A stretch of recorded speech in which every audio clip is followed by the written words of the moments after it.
All right, let's try this again. Welcome to NFL Road when NFL starts and ends. I'm your host Jacob, and this episode, I don't know if you could have heard me in the last attempted stream. Let's put it that way. Um, was let's describe best way we can why the Chiefs are the most dangerous thing to the 49ers and why it's vice versa. The 49ers are as dangerous to the Chiefs. We will do a Super Bowl predictions at the end of the video. To begin with the Chiefs, they changed the way they played their offense the whole year. They started to try to pass the ball, couldn't do it. Led the league in drops, I believe, for the whole year. They had 30 plus, and mostly it's their wide receivers. And they just had, okay, we got to change. We have to change this system. What do we do? How do we fix it? Well, it starts with what's the one thing we do well? We run the ball well. Okay. So let's run the football. Let's do two tight ends. Let's run the football. We got Pacheco. McKinnon's coming back for this game. Edwards-Helaire in a limited role has actually looked pretty good. Let's do that. And that's what they did. They performed very well when they run the football and when they throw the ball to Travis Kelce. But other than that, they don't have anyone. They think they found something in this rookie Rashid Rice. Marquez Valdes-Scantling would actually be doing a great job if his job was to drop passes every day. And all of a sudden, now everyone can catch a pass. It's one of those miracles that happen. The 49ers defense really struggles at stopping the run. They really struggle at it. So that's Kansas City has to be their main point. Let's run the ball. Let's be aggressive. Let's attack this front four of Chase Young, Armstead, Hargrave, Bosa. I know it sounds improbable, but actually that's their weakest point, is when they have to run the football. You gotta make Fred Warner, Dre Greenlaw run sideline to sideline to stop these running backs. That's your best, most likely outcome for success. But that's a whole thing that has to be figured out over the course of the last 2 weeks for Andy Reid. The next thing would be for the Chiefs defense. How do we attack Brock Purdy? How do we stop this 49er offense? And that's more tricky because their offense really runs through three people: Christian McCaffrey, Deebo Samuel, and Brock Purdy. And you ask, well, what about George Kittle? Let me get in there in a second. Christian McCaffrey, the way he can run the football, terrorizes a defense. It's such he's he's a balanced running back. He can slash. He can be a slasher. He can be a speed guy. He can be a receiver. He's balanced. He's very balanced. It's hard to bring him to the ground. And he doesn't fumble very often. Those are things that need to affect how the game is being played. So you have to stop Christian McCaffrey. But then they got Deebo Samuel. Well, he can do all kinds of things. He can line up at wide receiver. He can line up at running back. You can give him the ball in the backfield, the misdirections. They do everything. So then you say, okay, well, you got to stop Deebo Samuel. And then you get Brock Purdy, who's kind of in the situation of, where we talked about Jimmy Garoppolo a number of years ago, of he just needs to be good. He doesn't need to be perfect. Good is perfect in their mind. And you say, well, what about George Kittle, Juan Jennings, Brandon Ayuk? Brandon Ayuk's probably the least known man in America on this team. Everyone talks about George Kittle, Debo, McCaffrey, Purdy, Warner, Greenlaw, Hargrave. They talk all of these guys, Bosa, all these guys. We forget Brandon Ayuk. Brandon Ayuk was one of the single guys that helped them beat Detroit, helped the 49ers beat the Lions. We don't talk about it at all. So I'll say this. Yes, you have to keep an eye on it. And the same thing goes for Kittle. But if you stop Debo and you allow yourself, because your corners are very good if you're the Niners. If you and the same thing goes for the Chiefs. Both corner duos are very good.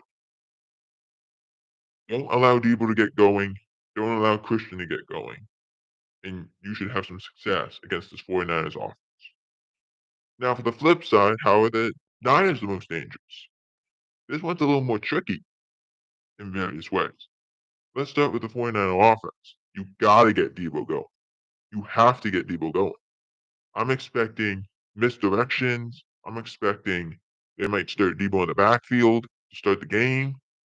They're going to force Kansas City to have to go on this ground game and just perform against this ground game. And then put like 6, 7 guys in the box and hope they don't get beat deep. That's what they're going to have to do. This offensive line, the 49ers, is very good. So they can win at that point of attack.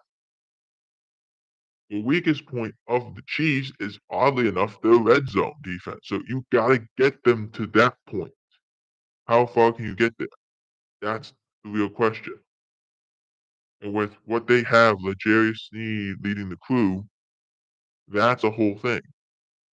McDuffie on the other side is a great tackler. He plays the ball very well. If you perform, you force them to have to cover Debo all the time, including in run defense. That's big ask for that Chiefs defense because they're going to be so afraid of Ayuk, Kittle, Jennings, and even Debo going over the top. The next thing you have to do on offense is you got to make sure Brock Purdy doesn't have the ball in his hands. Chris Jones is a factor in every game that he plays. He's not just a great pass rusher. He's not just a great run defender. Even when he doesn't get to the quarterback, he makes plays on the ball. His arm length is so long, he can just deflect the ball away. So even if he doesn't get to the quarterback, he can just get that big paw up there and deflect the ball. He did that in the last time you guys faced each other in the Super Bowl. That's what he did. He didn't get to the quarterback a lot, but he deflected a lot of passes that his impact was severe. It caused problems for this 49er team. The same thing goes here. It caused problems. You can't allow Chris Jones to dominate this game. Do whatever you have to do, but don't allow Chris Jones to dominate this game. Karlaftis is going to have a big game. You know that. But can you stop Chris Jones as much as you can? That's got to be the goal for this offensive line. And Purdy's got to get the ball out of his hands quickly. Don't try to be a hero. Don't try to throw the ball across the middle. Don't try to do all this stuff. Protect the football. Get the ball to your playmakers and get out of the way. That's what you do. Don't, and you will have a chance to be a Super Bowl champion.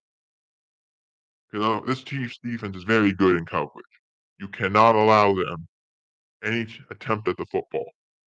It's not going to happen. You're not going to get the ball back. Period.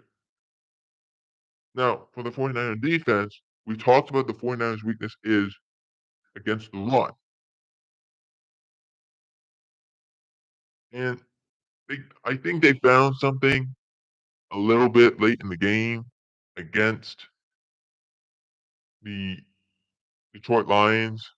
Detroit ran the ball all over them in the first half. In the second half, not so much. If you can do that, force Pacheco and McKinnon and Edwards-Helaire to not be able to run the football, now expect both these coaches, Shanahan and Reed, to go with the unexpected stuff. I'm talking reverses. I'm talking quarterback sinks with the tight end. I'm talking anything and everything. Double passes, whatever. They gotta make plays. This is gonna be a game that's gonna be what offense can actually score points. Because both these teams are very good. Like I said, the Chiefs' weakness is their red zone stuff. They're not great in the red zone. Affect that, you can win the game. You also have to have Jake Moody not miss kicks because you know Harrison Butker is not going to miss any kicks. You know that. And if he does, it's a miracle. But you can't allow Jake Moody to miss kicks. If you're going to have to kick field goals, make sure it's close. Make sure, he's where he wants where the ball is. You should be okay. Now, before we get into the prediction portion of the video for the Super Bowl, we got some NFL news. So, the Philadelphia Eagles, this was announced. Philadelphia Eagles will play in Sao Paulo, Brazil, which will be the first NFL game in South America. It will be the first game in South America. There's a big fan base there. Canada, Brazil. There was one in Germany. There was obviously one in London, of course. But this is uncharted territory.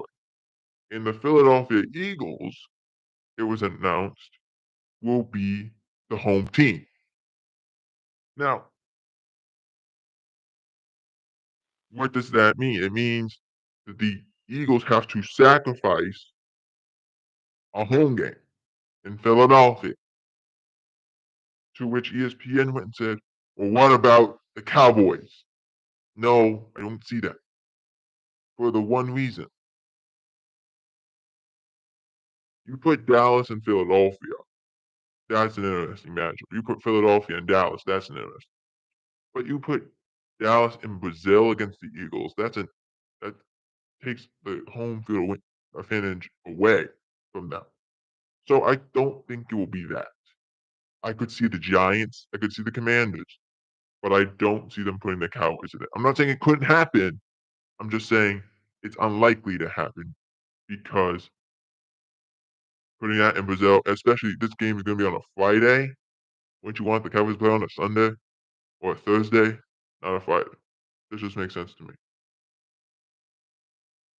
And before the predictions, a little bit of Cowboys news on the defensive coordinator department. They've interviewed Mike Zimmer, Ron Rivera, Adam Dirty, and an interesting name, Rex Ryan. Now, let's cut this down a little. It was supposed to be Joe Witt and Adam Dirty as the internal candidates. Joe Witt went, followed Dan Quinn to Washington, took the DC job there. Okay. Adam Dirty was the one guy that was the internal candidate. The Cowboys have brought in Ron Rivera. They interviewed him on Monday. They brought in Mike Zimmer. They interviewed him yesterday. And then a report came out by, I think it was I can't talk. I can't. I'll just say Ian Rappaport. It was from another source. I'll say that. And it was kind of shocking to me. I mean, Rex Ryan, he hasn't coached since 2016. He hasn't been a defensive coordinator in a longer time than that. I was like, it just shocked me a little bit. I was like, really? I mean, he did interview for the Broncos defensive coordinator job. But from what I understand from the whole situation, it sounds like it would just be easier. 'Cause if you're saying we don't want to make a distraction of a head coach potentially being gone and naming another head coach, that would be a Rex Ryan situation. That you would constantly be thinking about that, where Zimmer and Rivera, you probably wouldn't. Now, I also want to make note, Rivera's the most recent head coach or most recent coach that was coaching in the NFL. of the 3, excluding Dirty, but Zimmer has probably been the best coach of in the most recent years. So you got a little bit of that. Me and a lot of Cowboys fans and Cowboys media have said this.